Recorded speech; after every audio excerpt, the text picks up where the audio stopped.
Hey guys, welcome to question MM225 of the Maths Methods Fortify study guide.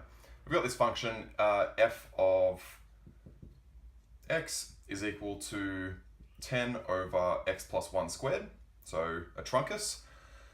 And we've got this little square or rectangle OABC inscribed within the function. So we know that A is on the y-axis, B is on the graph of f of x, and C is on the x-axis. Part A wants us to find the area of the rectangle in terms of x. Awesome. So knowing that this is a rectangle, we know that area is equal to, don't know where I got that 4 from, length times width. Now, our length, it doesn't matter which, if this side's length or this side, doesn't really matter. But this side length is going to be our x value, right? So this is our x.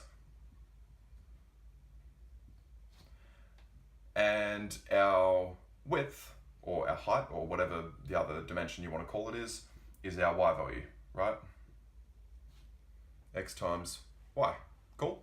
But we want to find the area of the rectangle in terms of x, which means that our y value can be rewritten with x, because the way that we find our y value is by using this function here.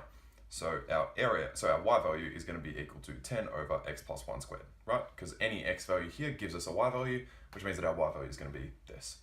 So our area is equal to 10x over x plus 1 squared. And that's our 1 mark. First and only mark for this question. That's it, guys. So whenever you need to find something in terms of x, just use the function to find the y value with the x and then just combine them together. That's part A. Let's move on to part B. Now, part B asks us to find the value of x for which the area of the rectangle OABC is at a maximum, and to state this maximum area. Cool. So this is a 3-mark question. And guys, important factor here is that we don't have our calculator. We're not allowed to use it. This is an exam 1 style question. So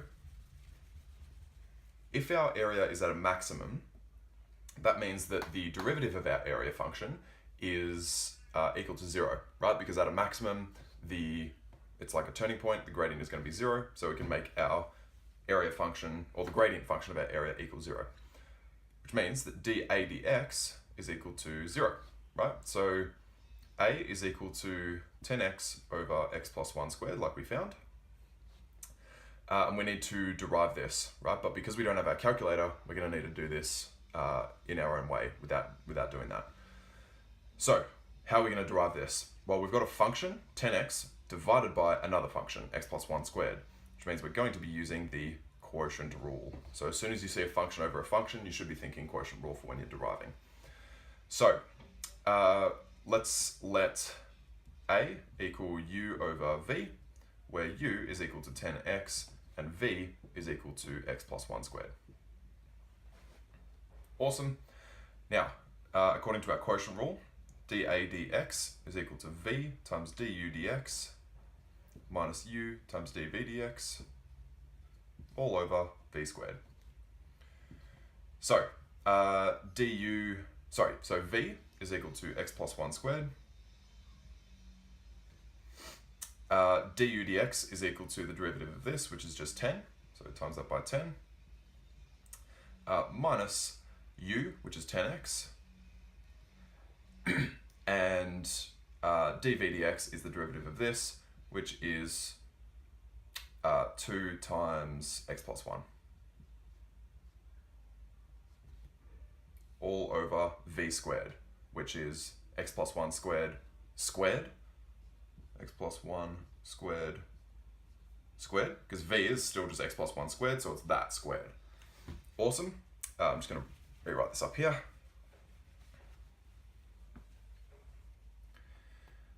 Which means, basically just simplifying this as we go, we get 10 x plus 1 squared minus 20x outside of x plus 1 over x plus 1 to the power of 4, right? Because x plus 1 squared squared is to the power of 4. From here, still simplifying, we get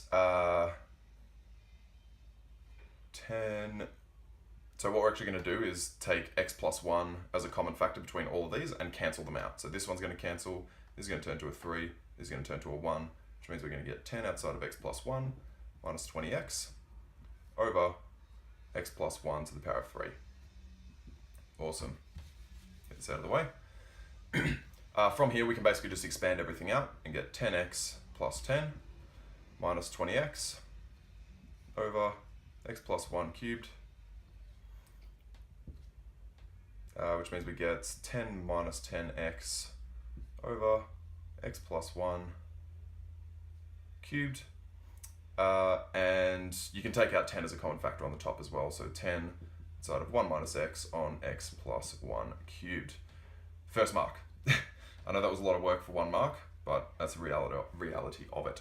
So that's our dAdx, which is our first step to this, because remember when the area is at a maximum, we need to make the derivative equals 0, right? So 0 is equal to 10, 1 minus x over x plus 1 cubed, which means that we can multiply both sides by x plus 1 cubed and get 0 equals 10, 1 minus x, divide both sides by 10, and we get 0 equals 1 minus x, therefore x equals 1. Second mark. So we found our x value for which the area is at a maximum, right? That's actually part of the question. The question said find the value of x for which the area is at a maximum, and we've done that. But we haven't finished yet because we actually need to find that area, yeah?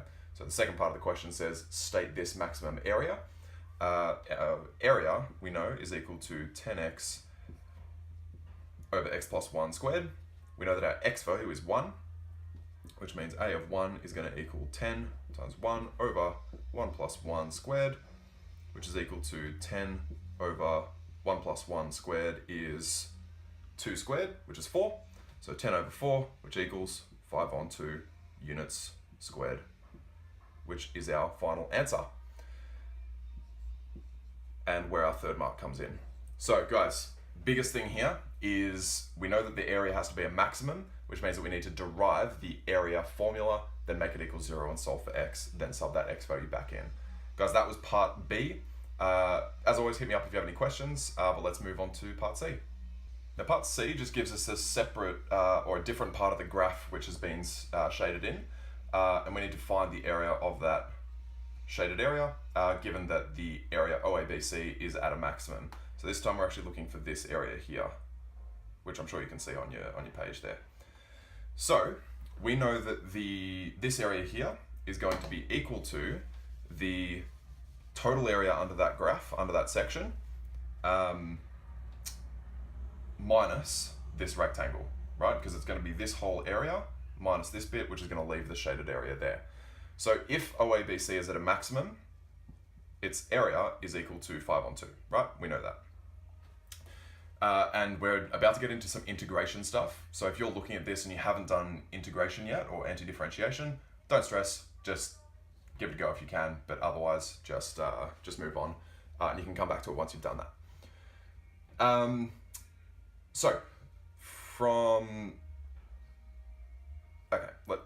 We know that the area is going to be equal to 5 on 2, and the x value at this point is going to be 1, right? Because we found that in our previous part, which means that the area from 0 to 1, this is equal to 1 here, is this area under here, which means our shaded area is going to be equal to the area under the graph from 0 to 1 of f of x dx minus the area of this rectangle, which is 5 on 2. That's going to be our area. So from here, what we're going to do is we know that the antiderivative of 10, I'm just going to rewrite this, x plus 1 squared. Actually, you know what? I'm going to rewrite this in one go. So 10 over x plus 1 squared is the same as 10 x plus 1 to the power of negative 2, right? dx. If you're unfamiliar with that, you need to go back and review your index laws and your index laws.